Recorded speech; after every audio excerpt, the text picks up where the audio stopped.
Hai, masih ingat saya? Saya Dian Sarwono kembali menjumpai Anda dan masih akan berbagi modul tentang storytelling. Kali ini, di modul kedua, kita akan melihat elemen dalam storytelling. Secara umum, ada 4 elemen dalam storytelling, yaitu pesan, konflik, karakter, dan plot. Keempat elemen tersebut dapat diterapkan dalam teknik storytelling untuk berbagai tujuan. Pertama, pesan. Tentukan pesan yang jelas, jika tidak, cerita tersebut tidak akan bermakna. Pesan yang baik adalah pesan yang jelas apa tujuannya. Sehingga, pesan harus didefinisikan dengan detail terlebih dahulu. Penting untuk diingat, ketika kita membuat pesan, pastikan pesannya hanya satu. Pesan yang terlalu banyak dalam sebuah cerita akan membingungkan penerima pesan. Kedua, konflik. Tidak ada konflik, tidak ada cerita. Umumnya, kita akan mencari konflik, kemudian menentukan solusi. Dalam storytelling, biasanya konflik tidak selalu bersifat negatif. Pesan dapat muncul dari konflik dan bagaimana solusi yang dilakukan. Jadi, konflik di sini dapat diartikan sebagai penyambung dari pesan hingga sampai ke target. Ketiga, karakter. Elemen dasar dalam storytelling lainnya adalah karakter. Melalui karakter, kita bisa melihat bagaimana konflik berkembang dan bagaimana konflik diselesaikan. Dalam pekerjaan, karakter bisa merupakan ide, masalah, atau solusi. Dan yang keempat, plot. Elemen terakhir dalam storytelling adalah plot atau alur cerita. Alur cerita sangat penting untuk pengalaman audiens.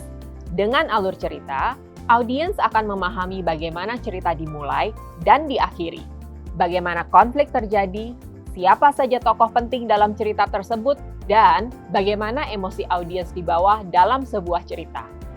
Selain keempat elemen umum di atas, ada beberapa elemen tambahan yang juga dapat dipertimbangkan ketika membuat cerita. Biasanya, elemen ini digunakan untuk profesi tertentu ketika membuat storytelling. Contohnya, dalam marketing.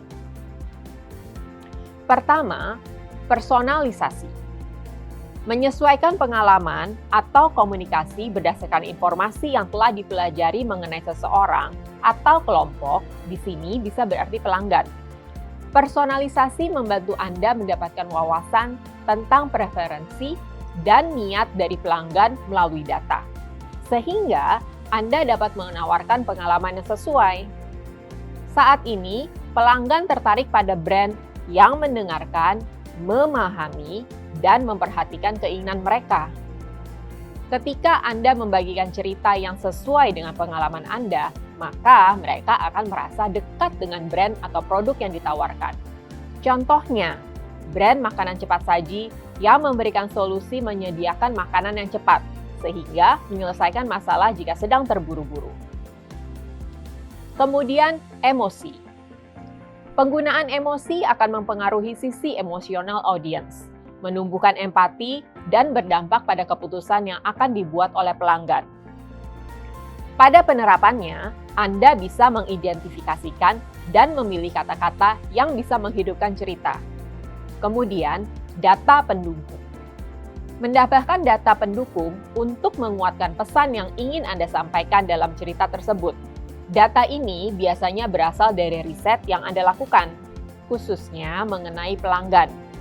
Fakta-fakta yang berasal dari pengalaman pelanggan atau hasil survei yang Anda lakukan bisa menjadi data pendukung dalam cerita. Tentunya, data tersebut perlu disesuaikan dengan kebutuhan dari cerita dan kecocokan dengan pelanggan.